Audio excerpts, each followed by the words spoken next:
Hello, good morning, student. Welcome to Mahajan College.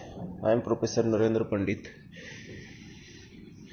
and today we are looking your BA Part 3rd, 5th semesters in compulsory English lessons.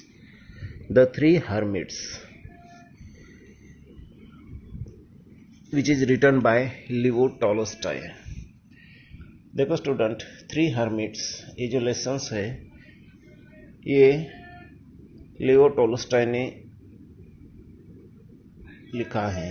Leo Tolstoy, the Russian writer who was born in 1828 and died in 1910. Russian writer है लियो Tolstoy, जाने माने writer है. उनका जन्म 1828 में हुआ और मृत्यु 1910 में हुई. He was one of the world's greatest novelist. दुनिया के एक महान ऐसे नॉवेलिस्ट, कादम्बरीकार इनको माना जाता है. लियो Tolstoy was among the most well-known exponents of the style of literary realism.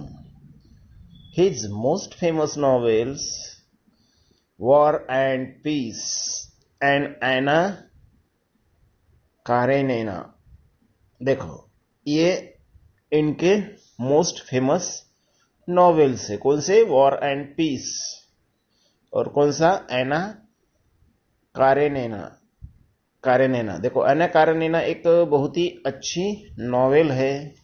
ऐसा माना जाता है कि जो करीना कपूर है, उनकी माताजी करीना कपूर के बर्थ के टाइम पे यही नॉवेल पढ़ती थी, इसलिए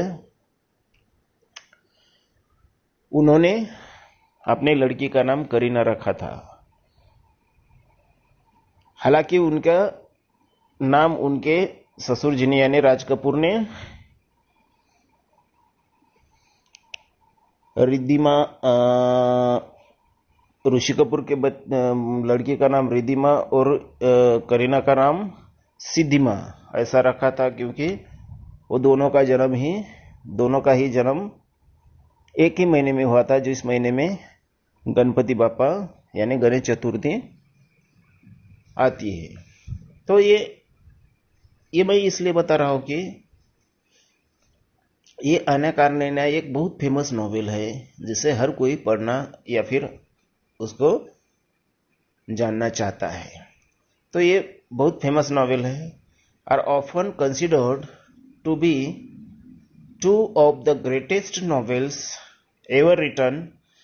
ही also wrote many short stories that remain popular to this day. देखो, बहुत पॉपुलर स्टोरीज है. अभी उन्होंने बहुत लिखे वाली स्टोरी अभी इन दिनों भी बहुत फेमस है, बहुत पॉपुलर है, हर किसी को पसंद आती है. Tolstoy is equally well known as a social reformer and for his extensive philosophical writings. जैसे हम टॉल्स्टॉय को हम सोशल रिफॉर्मर, समाज सुधारक जिसे हम कहते हैं, ये भी कहते हैं क्योंकि उनके नॉवेल से, उनके लिखन से एक फिलोसॉफिकल राइटिंग उनकी हमें देखने को मिलती है. He believed in the principles of Christian anarchism. देखो, both M.K. Gandhi and Martin Luther King were greatly influenced by and adopted as their own Tolstoy's idea on non-violent resistance. देखो, Martin Luther King और M.K. Gandhi ये दोनों ही उनके influence में आए हैं. Tolstoy के आइडियाज उनके दोनों के ही जहन में बैठे हैं. जो नॉन वायलेंस रेजिस्टेंस है, यानी नॉन वायलेंस, अहिंसावाद जिसे हम कहते हैं, रेजिस्टेंस प्रतिकार करना, अहिंसा के मार्ग से प्रतिकार करना, ये टॉल्स्टॉय का ही इन्फ्लुएंस मार्टिन लूथर किंग और गांधी जी पे हुआ है. The three hermits is about the nature of prayers and pity. A bishop meets three simple hermits on a island and tries to teach them how to pray in adherence with custom and church law so that they might have their souls। देखो ये three hermits जो है हमारा ये lesson आज का है, इसमें बिशप कस्टम यानी चर्च लॉ जो है, चर्च लॉ का चर्च का जो लॉ है, कस्टम परंपरा जो है उसकी, वो यहाँ पे बिशप एक बिशप थ्री हर्मिट्स को, सिंपल थ्री हर्मिट्स को मिलते हैं। हर्मिट्स यानी सन्यासी जिसे हम कहते हैं, एकांत में जो रहने वाले हैं, वो आयरलैंड में मिलते हैं और उनको ये चर्च के लॉ पढ़ाने का और उसको बताने का, प्रे किस तरह से करना है ये सिखाने का काम ये बिशप करते हैं। However at the end of the story the bishop realized that their humble lives and sincere piety already made them closer. Pretty have already made them closer and God than he himself is. So it is very nice story we have learning in your syllabus. तो देखते हैं story क्या कहती है, आगे किस तरह से बढ़ती है। टेक्स्ट जहां से शुरू होता है देखो, and in praying use not vain repetitions as Gentiles do, for they think that they shall be heard for their much speaking, but be not therefore like unto them, for them Father, for knowing what things ye have need of before ye ask him. So this is written by Matthew.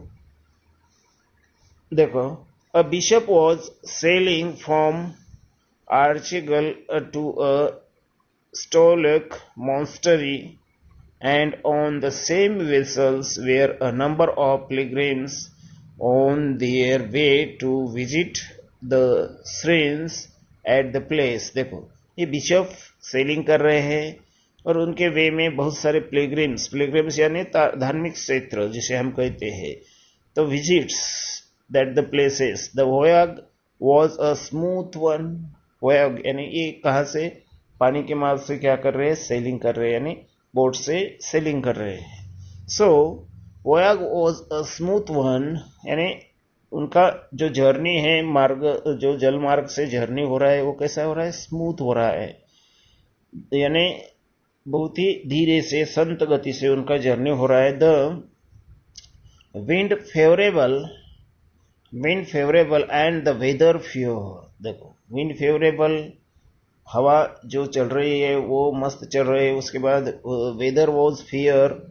The pilgrims lay on deck eating or sat in group talking to one another. Pilgrims जो है, यात्रा करू जो है उस boat पे के, उस नाव पे के, जो they are talking each other and they are sitting a group। देखो in a group, वो कैसे बैठे हैं, ग्रुप में बैठे पिलग्रिम्स। वो यात्रा करू जो है उस बोट पे, उस नाव पे कैसे, किस तरह से बैठे हैं, they are sitting in a group and talking to each other, एक दूसरे से बात कर रहे हैं, ग्रुप में बैठे। The bishop too come on deck, bishop भी वहां पे आए। And as he was pacing up and down, he notice a group of men standing near a prow and listening to the fisherman who was pointing to the sea and telling them something. देखो अभी उनको ऐसा लगा है कि वो that pilgrims और that peoples, group peoples are standing. देखो वो कैसे है, स्टैंडिंग में है, और वो किसको लिसनिंग कर रहे हैं, फिशरमैन को। वह फिशरमैन उनको कुछ तो भी समुद्र में का कुछ तो भी पॉइंट आउट कर रहा है, कुछ तो भी बता रहा है।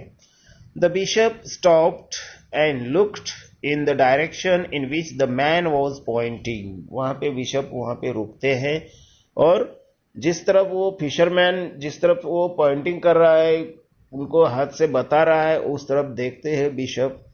सो He could see nothing, however, but the sea glistening in the sunshine. जो फिशरमैन जिस तरफ इशारा कर रहा है, पॉइंटिंग कर रहा है, उस तरफ कुछ भी नहीं था, मगर समंदर में वो सी में वो सन जो है, सूरज जो है, सनशाइन ग्लिस्टरिंग हो रहा था. He draw never to listen, but when the man saw him, he took off his cap and was silent. देखो, जैसे ही वो मैन बिशप को देखता है, वो साइलेंट हो जाता है, उसकी कैप निकालता है और साइलेंट हो जाता है. The rest of the people also took of their caps and bowed. और बाकी के सब लोग ही खुद के कैप निकालते हैं और बिशप के सामने झुकते हैं, उसको बिशप को सलाम करते हैं. Do not let me disturb you, friends, said the bishop. I come to hear what his good man was saying. देखो, और बिशप कहते हैं वहां पे, do not let me disturb you. मैं आपको डिस्टर्ब करने के लिए नहीं आया हूं फ्रेंड्स, मैं इसलिए आया हूं कि वो जो आदमी जो है, वो गुडमैन, वो आपको क्या बता रहा है, ये देखने के लिए, ये जानने के लिए मैं आया हूं. तभी फिशरमैन क्या बोल पड़ता है. The fisherman was telling us about the hermits, replied one tradesman rather bolder than the rest. अभी ट्रेड्समैन उसमें वहां पे बताता है कि फिशरमैन हमको किसके बारे में बोल रहा है, हर्मिट्स के बारे में बोल रहा था, ऐसा वो रिप्लाई करता है. तो आगे क्या होता है ये हम नेक्स्ट वीडियो में देखेंगे.